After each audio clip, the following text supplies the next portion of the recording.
Thank you. That was quite a cliffhanger to end that first panel on, but it does give us a lot of fodder for the break for everyone to talk about treatment and consent to treatment at the break. I imagine hearing lots of conversations about that. The next panel, feel free to come up, and I will just do the introductions as they are getting ready. I will start with our moderator, Liesha Earle. Liesha is an assistant Crown attorney in the Toronto office. And important for today's festivities, she also worked exclusively as a Crown doing review board work between 2019 and 2024. And now, before I go on to the rest of the panelists, I do want to just remind you all that everyone got really lovely, lengthy bios of all of the panelists today. So I am just pulling very short snippets. So I don't suggest that these are doing justice. So please go ahead and read your long bios as well. So first person on your panel is Justice Band. He sits in Toronto at the OCJ. He is very knowledgeable on mental health law. He has worked in the review board as an alt chair and has been the lead judge in Toronto's mental health court in the past. We are also very lucky to have Nikoleta Curcin joining us today. Nikoleta successfully went through drug treatment court in the past and brings today a lived experience of what it means to go through a therapeutic court. And currently she does a lot of advocacy about therapeutic alternatives to incarceration.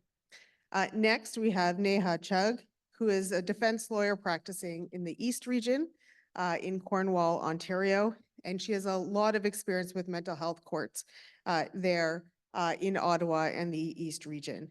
And last, but certainly not least, we have Kelly Eberhard, who has come all the way again from Peterborough, Ontario, where she is an assistant Crown attorney. And she has been working as the Crown in the Peterborough Community Support Court since that court began in 2011. So thank you to all our panelists and the moderator, and I look forward to hearing your discussion. Good morning, everybody. Thank you.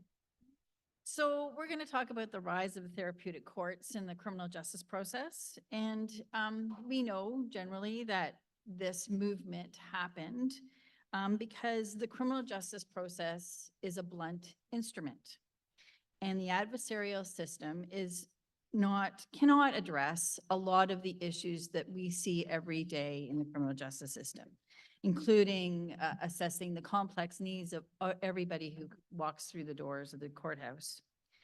And so looking at some of the old report that Justice Band kindly forwarded to me from Nova Scotia in 2019 after they did a 10-year review of their therapeutic justice courts, it seemed to be that there was an altruistic view that these courts would improve both public safety and also improve the life of those who engaged in the court. So we're going to talk about what's been happening. We're going to talk about in the big city, the smaller city, the rural, as well as somebody who has walked in those doors and received services. So my first question to the panel is, how does the mental health, the drug treatment courts work in your jurisdiction? And I'm going to turn to Justice Band first. Right. Good morning, everyone. Thanks for having me. I created some slides, 2 slide decks on the mental health court and the drug treatment court, and they're going to be in your materials. I did that with the substantial help, technically and otherwise, of a student who's just about to graduate from this law school. Her name's Michaela Kelly, so I thank her for that. I also thought I'd take the opportunity to mention that Justice Paul Monahan is here. He's been a judge in Brampton for over 10 years, and he's coming to join us at 10 Armory. So take an opportunity to meet him over coffee because he's a real mensch. So I'm going to focus a little more on the mental health court because that's more my bailiwick. I'm going to let you look at the DTC slides for what that's all about, essentially. And in any event, we have Nikoleta here who's going to tell you what it's really about. So the mental health court in Toronto is has been around for a long time. It started in 102 Court at Old City Hall, which of course was kind of the first of its kind, at least in Canada. It's a lot less formal than a regular courtroom. Most of you know that.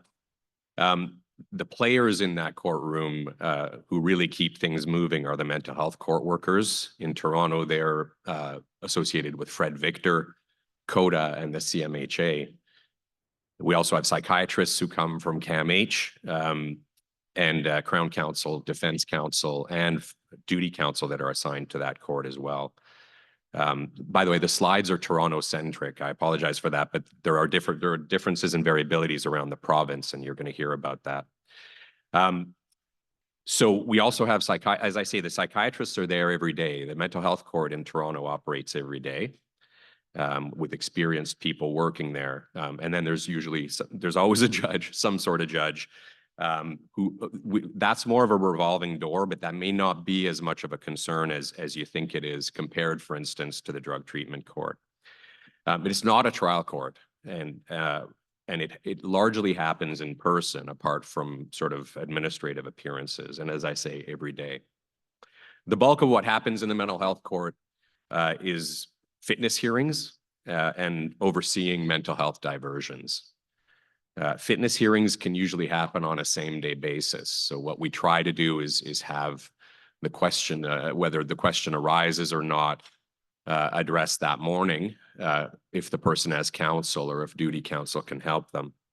And if there is a need for an assessment or a Form 48, as goes the jargon, then they can be assessed over the lunch hour in person in the courthouse by the psychiatrists from CAMH.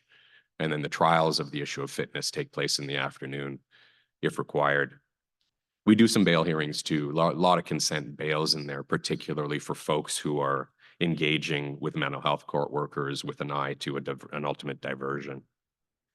One of the big differences between a mental health diversion and what happens in drug treatment court is that the fee for entry is not a guilty plea. You have to be eligible. The Crown determines that in association with a psychiatrist. And then it's about engagement and taking advantage of the resources that are being offered. And the end result is usually a withdrawal of the charge or charges. The other big difference is we don't have sort of pre-court meetings about the accused person in their absence where everything is discussed in terms of their progress. They do that in the drug treatment court for good reasons. Doesn't happen in mental health court. That's why I said that the judges are there. We're there, of course, but we may not be, in my opinion, as essential to the accused person's success as a judge is in the drug treatment court. That may be up to debate, but that's my opinion. How long does a diversion take? People can chime in. You all have experience. I want to say between 9 and 12 months is kind of average, but can be longer. Some of our customers come and go and we see them, they resurface later, and that's okay. So that we accommodate that most of the time. So that's really, I guess, a high level bird's eye view of what the mental health court is. Thank you very much. I'm going to turn now to Kelly, who will talk about a smaller city, Peterborough. They do things a little bit differently than the big city. Thank you, Liesha. So Peterborough Community Support Court, we've been running since 2011. And at that time, we thought, do we want to go the drug treatment way or do we want to go the mental health way? And in gathering our team in Peterborough with the community organizations, we realized that what really needs to happen is a wraparound concurrent disorders model. So for anyone who has mental health issues and or substance use issues and or intellectual disabilities, you can come on in. So we run the first and third Friday of every month. We basically have 4 tracks.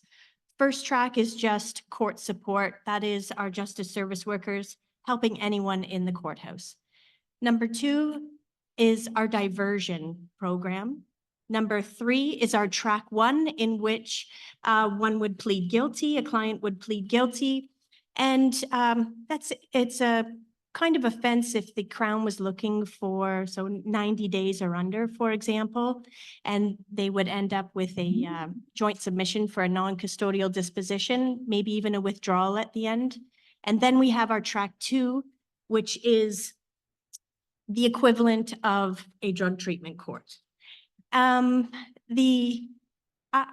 I could talk all day on the community support court in Peterborough, and I'm more than happy to speak with any of you outside of this this panel, this conference. Email me.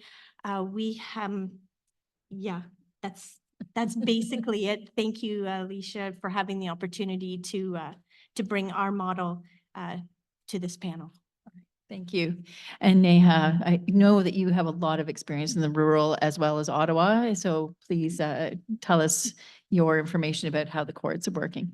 So most of my practice is in Cornwall, Ontario, which is a border town, Franco-Ontarian border town of Ontario and Quebec and of the American border. So we see a lot of issues in Cornwall, mental health issues. What we don't have in Cornwall is a forensic psychiatrist. We don't have a psychiatric hospital. We have a psychiatric floor with a few rooms, but we do not have a psychiatric hospital. We have one staff psychiatrist at the Cornwall Community Hospital, but we don't have a team of psychiatrists or psychologists. We do have excellent community support programs, but we don't have a mental health court in Cornwall, and we don't have a concurrent disorders court. We don't have a drug treatment court. So this, in my opinion, and my experience, is a major gap in service in our courthouse. So what ends up happening is kind of an ad hoc approach that the judges do their best to sit as a mental health court and to provide that mental health court service. So what a judge will do is they'll say, I'm going to take leadership over this case, and I'm going to see you, sir or ma'am, on a weekly basis. And I'm going to ask defense counsel to come up with a plan that I want to then supervise or monitor on a weekly basis. So there's pros and cons to this. The pros, obviously, are that it's happening and that the judge is identifying the case as one that needs their attention and that needs to be diverted off of the regular track. The cons are that we are relying on urban services. So the adjournment process, the therapeutic adjournment, is lengthy in order for, not for the diversion to take hold. So when Justice Band was saying 9 to 12 months, we could spend 3 months just putting our clients on a wait list so that they could get an appointment at a hospital in a nearby urban center. And so that is hugely problematic because we're not using the time to actually let a plan take hold or to help our client get to a position of stability that we can then use with the court for mitigation. And so it's really a concerted effort. The second con, I'd say, and I think Justice Presser really identified it when she said that defense has to do an extraordinary amount of work. So the therapeutic adjournment, the client goes in front of the judge. The judge has to do something in order to identify process or procedure. So the judge cannot just do remands without a plea or something that really seizes the judge's attention or leadership over that case. And the defense has to waive 11B, or it's just kind of implicit that 11B is neutralized. And then defense is on the hook to start making those calls and to start putting their client on wait lists, communicating with community support workers, and making sure that the client has the proper team of support that they need. Every year, I learn of one more program in Cornwall being defunded or losing staff members. We have a high turnover of staff members in the community support teams. This is problematic. It's hard. It's very hard work. I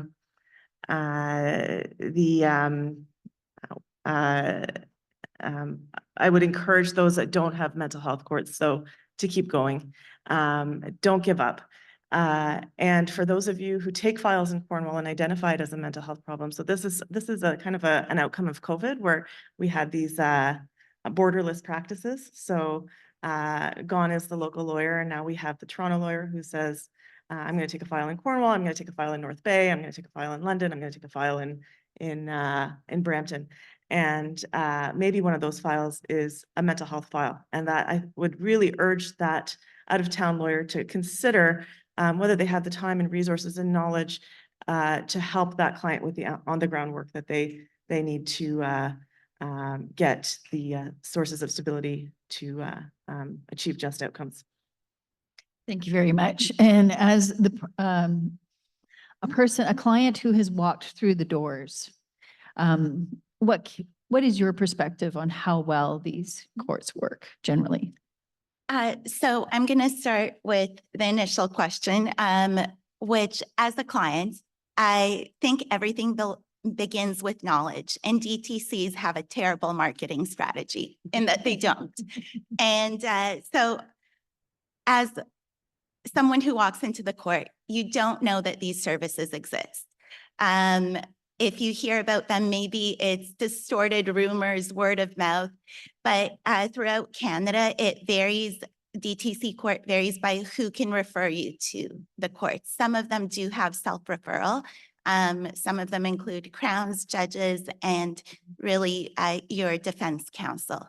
So in my experience with the courts, it was really just luck that in the last time I was charged, I ended up with a lawyer who was fantastic. And she just really tried to do what was best for me, you know, seeing me as an individual and caring and actually like being involved in the outcome. And so I hadn't really heard of DTC courts. I had heard rumors about drug diversion, but of course it was always like, you know, very, very complicated and all that. So that, and then once you are referred, what is part of it is a guilty plea. And so I think that's where much of the problematic issues around drug treatment courts lie. And to be admitted, you do have to plead guilty to your charges. So do I have more time? Yeah, I can give you another minute for sure. Okay. And so for these programs that do try to focus on like individuals and the amount of time people generally spend in a DTC program is about 3 years. Generally, the crimes that are pushed into the program are theft related, things of that nature, not violent crimes, not federal crimes.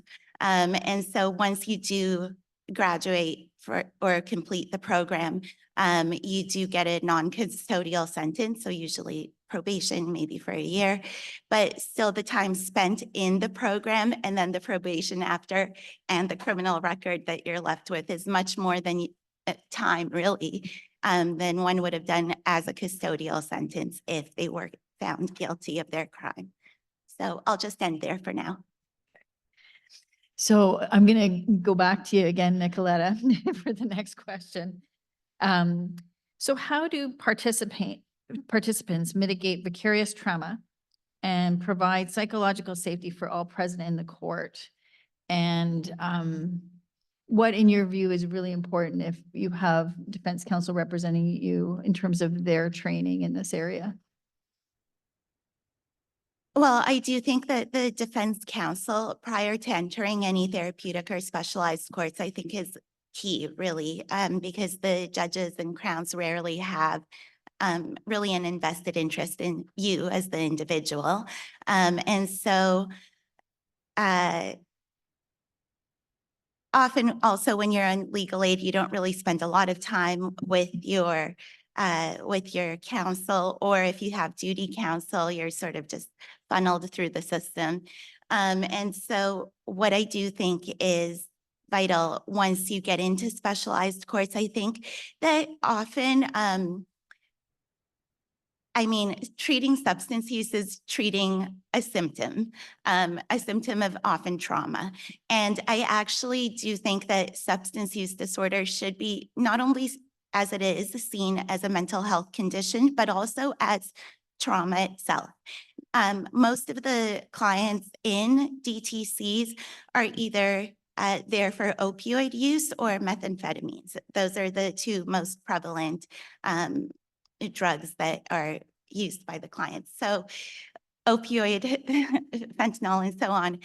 The withdrawal is in itself traumatizing because the terror of being sick if you don't use is absolutely traumatizing. And this happens, every day you're going through this while you're using this drug. And then also when you're getting off of it, the detox period is also horrifying. With methamphetamine use, it is very often periods of psychosis, which not only is psychologically and emotionally traumatic, but also has impact on brain disorders and so on. And so I think this really, the specialized courts that talk about like DTCs or even mental health, I think really seeing the person who is not only has experienced trauma, but is experiencing trauma while they're there in front of you. And I think we require way better services for treating trauma as opposed to treating addiction or even having a diagnosis, seeing a psychiatrist, taking medication, but actually working through the root cause of addiction. And I don't think that's present in these courts. Thank you very much. Justice Band. Well, what exactly is the question? How do participants mitigate vicarious trauma and Oh, provide psychological safety for all that's the present one? in the court? Yeah. Oh, that's just the one. that? Okay. Well, let's start with, from what I've understood from the reports, at least half of us in our society have been touched by trauma, and some reports suggest up to 2/3 of us. So chances are pretty much every day in court, half of the people in there are struggling with that or have struggled with it. The angle, sort of the lens I look at this through is through those. I'm a big fan of trauma-informed lawyering and all those types of efforts, but my particular interest in this area is for those of us who work in the courts day in and day out and those who participate in the justice system. I think our profession is judges and lawyers is way behind on this issue because we've been forever looking at it as though it's wrapped up in this mythical work-life balance equation. It's not that. Doing yoga and drinking more water is not going to cure PTSD. If someone tells me to do yoga again, I'm going to scream because it's not the point. The point, I think, is that we have to look at this through a lens of occupational health and safety. That's actually a more accurate way to look at trauma in the courtrooms. And I think we're way behind. First responders, the medical profession are way ahead of us on this. So it's a topic unto itself. But I think we are going to get better at this. We're talking about it. Lots of our judicial education involves programs about this. I know there's a lot of CLE happening for lawyers as well. I'm involved in a lot of that. So I think that's important to keep that discussion going. What can you do now, right now, without changing the justice system, which is going to be slow, I think, is think about what we're bringing into a courtroom. Literally, what's in your briefcase or on your computer. Does it all have to be heard in the courtroom or seen in the courtroom? Does everyone have to hear or see it? Would a warning help participants or members of the public in the courtroom decide what they want to be exposed to? Those are simple things we can all do to reduce exposure to what may cause or contribute to trauma. So that's my answer to that question. Thank you very much for that very thoughtful answer. And we'd love your insight on this. So first of all, see yourself as a participant too. Don't leave yourself out of the participant equation. Make sure you're taking time to decompress. When I first started my practice, my way of decompressing was to get on the 401 with my windows up and just scream. That was healthy at the time, but it's probably not healthy and I don't recommend it. But everyone has their way. Some people run long and really hard, arduous distances, and some people do yoga, and some people, everyone has their way, but see yourself as a participant too, take breaks, set boundaries as what cases you can and cannot take. I have some boundaries in my life, and that doesn't make me a bad defense lawyer. It just means that I'm a healthy defense lawyer.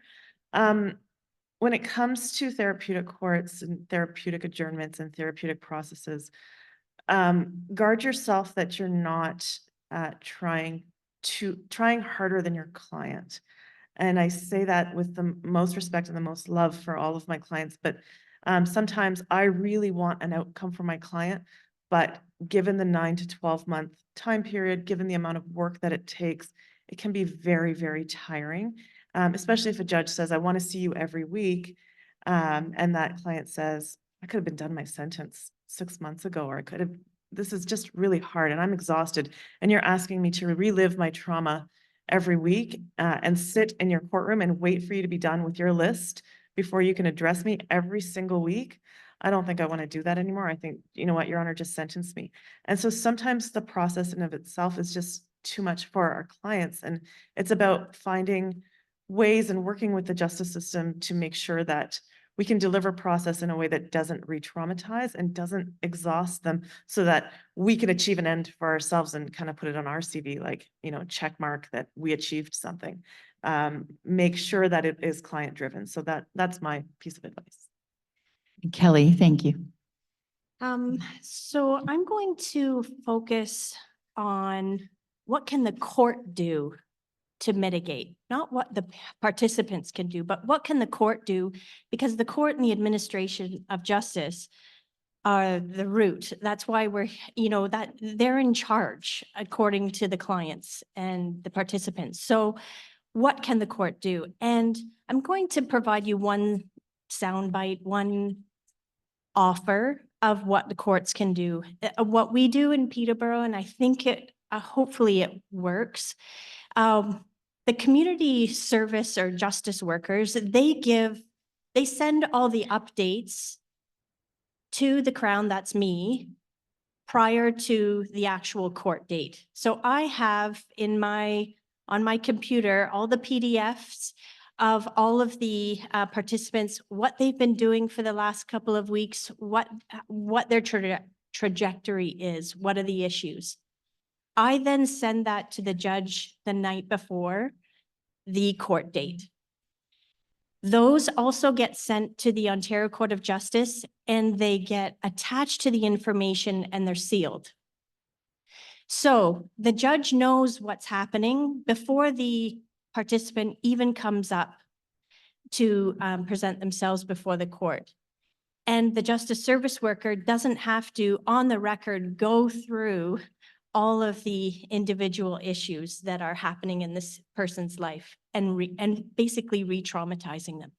If a client wants to speak about their issues on the record with the judge, that's great. We obviously would, you know, encourage that kind of disclosure, but it shouldn't be forced on them. So that's my one soundbite. Thank you, Kelly. I'm going to move on to the next question, and this really is about mental health court and drug treatment court using the carrot and stick approach, diversion and participation in voluntary treatment. And I would like each of your thoughts about this, and then we'll move on to our last question, I hope, time permitting. So Nikoleta, if you could start us off. Yeah, so first, I'll just reiterate the guilty plea, the issue with that. And then throughout the program, there's a process of incentives and sanctions. So, and these are behavior dependent if you, and not about like if you relapse or anything, because honesty is valued in the program. So you're not ever sanctioned or punished for relapsing or for using, as long as you're honest about it with the court. But I have no problem with the sanctions because they're often behavior based. If you either lie about using, or if you haven't showed up to court in a while, there is some form of a sanction. Maybe that's having to do more urine screens, check in with your CAMH liaison, your therapist more often. It can vary. The extreme one is being sent to jail or being kicked out of the program, but they do try to work with you a lot. So the sanctions make sense to me, especially if they're done from an individual basis. So for me, I write. I like to write. I've always written. And so I remember one of the sanctions, the punishments, for maybe I had missed court for a while or something. And the judge suggested that, well, not suggested, sanctioned me, that I write either an essay or something of that nature about like where I am in my use, what I want out of the program, how I can progress in the program and like meet the goals. And so actually I ended up writing a short story, but this really gave me insight into not only my addiction, but also where I want to go and what I do want out of the program. Of course, it was all metaphorical, but it gave me insight into myself. And I found that to be a very effective sanction because it was individual. It may, maybe community service would serve someone else better. But for me, those were all just like tasks and didn't further my experience of myself, my addiction, and the program. And then I actually find the incentives much more problematic in that much of the incentivization is praise from the court. And this goes back to like vicarious trauma, and there's a separation then between the system and the client, whereas like throughout the program, they try to build a rapport. They try to like, I don't know, have some sort of like starting point of like equality, even though it is within a court system. But I think like the incentivization kind of destroys this because it's praise from the system that it's behavior dependent. So it kind of feels like you're being patted on the head for being a good girl, because you did what you were told to do.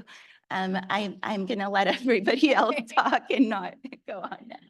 Thank you very much, Nikoleta. Neha, I'm going to turn to you now. Sure. So oftentimes I'll get a call from a family member or like a support person in my client's life saying, listen, we've been trying for years to get access to a diagnosis or a psychiatrist. If there's anything that you can do, can you please help us? And so I have some tools at my fingertips, like I can do a fitness exam. I can request a fitness exam. I can ask for a Section 21 report, and poof, I get recommendations. I get a diagnosis. I get interactions with a psychiatrist who maybe can open some doors for my client. But the first thing that I have to do is I have to make sure that my client doesn't want to go to trial and that the disclosure doesn't show, I don't know, like an absolute defense, or that maybe they should be exercising the presumption of innocence and having their day in court and not going to see a judge and talking on the record once a week for a year until their trial is heard, or maybe giving a statement to a psychiatrist that has its own rules and tests in terms of use. But I have to be very, very sure that it's in their best interest to participate in the system. Like Nikoleta said, it's not equal and it's not just, because charges are a very serious thing. When I articled in Toronto for a mental health lawyer, and I worked in Ottawa. You always have that client, oh, John, he's back. Okay, just shove him into mental health court. That's where he always goes. He has his friends there. He knows the social worker there, or the social worker will come and find you out of bail court and they'll say, I see John's in there. I'm gonna come and grab him and take him into mental health court with me. But you have to do your job as a lawyer first, and you have to read the disclosure, and you have to make sure that that person should go to mental health court and should participate in that process and not be setting trial dates. Thank you very much, Kelly. Thank you. With respect to graduation, incentives, sanctions, the key is to take an individual approach. Just like Nikoleta said, it is just so key And that's where that teamwork comes in. So we, as lawyers, really have to rely on those justice service workers who have that close relationship with the clients. And then we can build an appropriate goal. And if that goal is all of a sudden, I mean, maybe not all of a sudden, but it becomes known that that goal is just not achievable, we have to be able to be flexible. And again, keep that individual focus. What is right for that person? As the Crown, I always have to remember, our responsibilities to the community and to the administration of justice. Will the community be safe? Are we reaching our goals as ministers of justice? But again, I'll just come back to an individual focus. Thank you very much. Justice Band. Really, I have very little to add to that, except to make a clarification. The mental health court doesn't really have sanctions. The incentive, I guess, is a withdrawal of the charges. If there's a sanction, it's from time to time we have people come back more frequently if they don't seem to be engaging the way the mental health court workers want them to engage. And then if an individual ends up deciding not to engage, then they just go back to the regular stream. That's the only clarification I wanted to make. Thank you. So we have to cut our second last question, and I'm just going to do a round of reflections about therapeutic courts. Are we actually achieving what we're supposed to be achieving, making community safer, and is it appropriate that we are trying to improve the lives of people who walk through its doors? So I want to first start with Nikoleta.